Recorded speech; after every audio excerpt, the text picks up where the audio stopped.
हरे Krishna. Shrimad Bhagavatam canto 10 chapter 27 Indradev तथा माता सुरभि द्वारा स्तुति।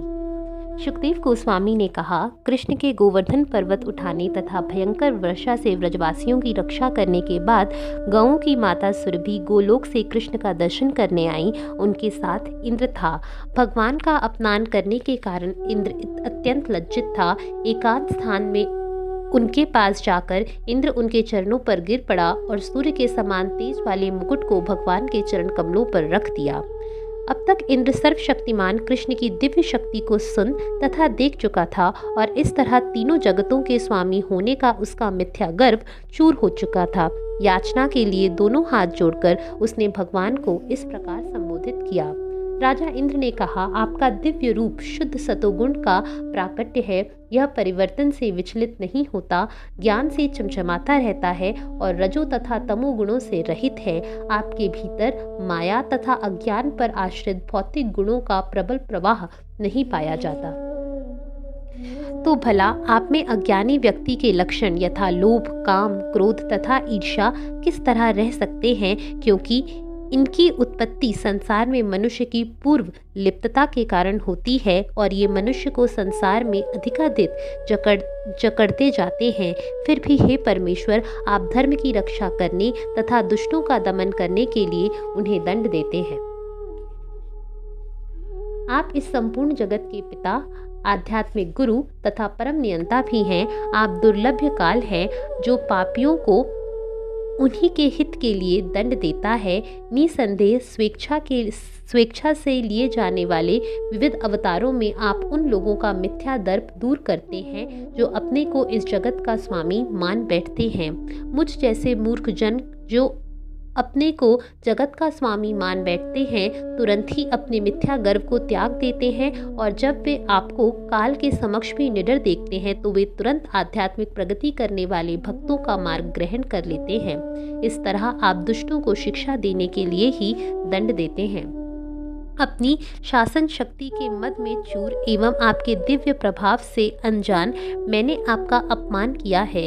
हे प्रभु, आप मुझे क्षमा करें। मेरी बुद्धि मोहग्रस्त हो चुकी थी, किंतु अब मेरी चेतना को कभी इतनी अशुद्ध न होने दें।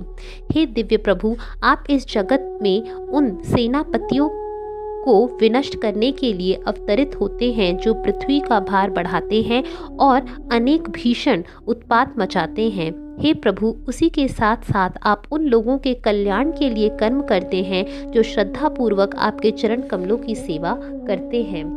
सर्वव्यापी तथा सबों के हृदय में निवास करने वाले हे परमात्मा, मैं आपको नमस्कार करता हूँ। हे यदुकुल श्रेष्ठ कृष्ण, आपको मेरा नमस्कार। अपने भक्तों की इच्छा के अनुसार दिव्य शरीर धारण करने वाले शुद्ध चेतना रूप सर्वस्व, समस्त वस्तुओं के बीज तथा समस्त प्राणियों के आत्मा रूप आपको मैं नमस्कार करता हूँ। हे प्रभु, जब मेरा यज्ञ भंग हो गया तो मैं मिथ्या अहंकार के कारण बहुत क्रुद्ध हुआ। इस तरह मैंने घनघोर वर्षा तथा वायु के द्वारा आपके ग्वाल समुदाय को विनष्ट कर देना चाहा।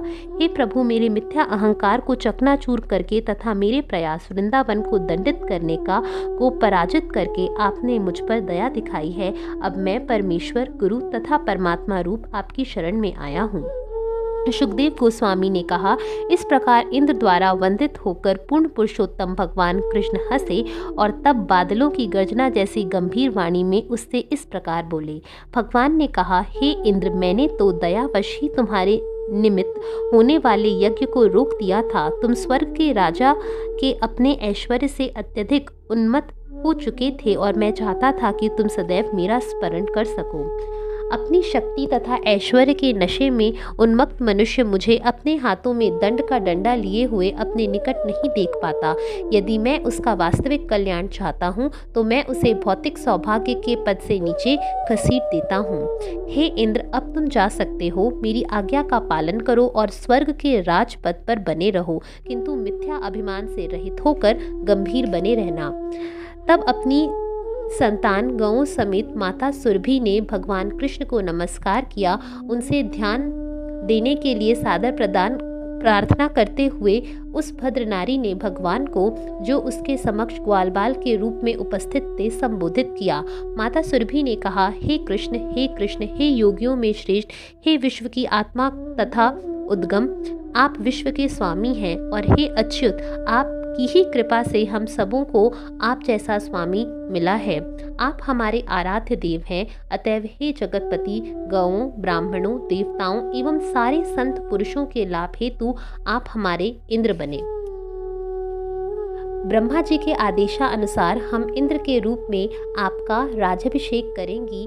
हे विश्वात्मा, आप पृथ्वी का भार उतारने के लिए ही इस संसार में अवतरित होते हैं। शुकदेव गोस्वामी ने कहा, भगवान कृष्ण ने इस तरह याचना करने के बाद माता सुरभि ने अपने दूध से उनका अभिषेक किया और इंद्र ने अदिति तथा देवताओं की अन्य माताओं के से आदेश पाकर अपने हाथी ऐरावत की सूंड से आकाश गंगा के जल से भगवान का जलाभिषेक किया। इस तरह देवताओं तथा ऋषियों की संगति में इंद्र ने दशार वंशज भगवान कृष्ण का राज्याभिषेक किया और उनका नाम गोविंद रखा।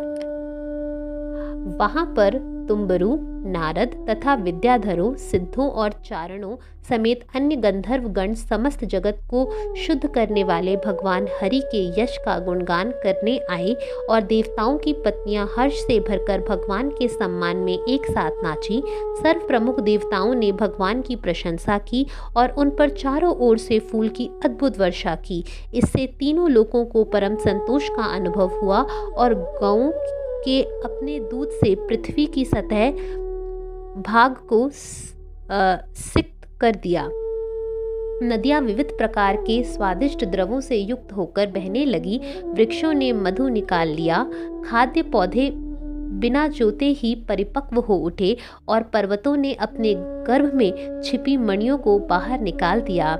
हे कुरुनंदन परीक्षित, भगवान कृष्ण को अभिषेक कराने के बाद सभी जीवित प्राणी, यहाँ तक कि जो स्वभाव से क्रूर थे, सर्वथा शत्रुता रहित बन गए। गौ तथा ग्वाल जाति के स्वामी भगवान गोविंद को अभिषेक कराने के बाद इंद्र ने भगवान की अनुमति ली और देवताओं तथा अन्य उच्च प्राणियों से घिरकर वह अपने स्वर्ग धाम को लौट गया। हरे कृष्णा।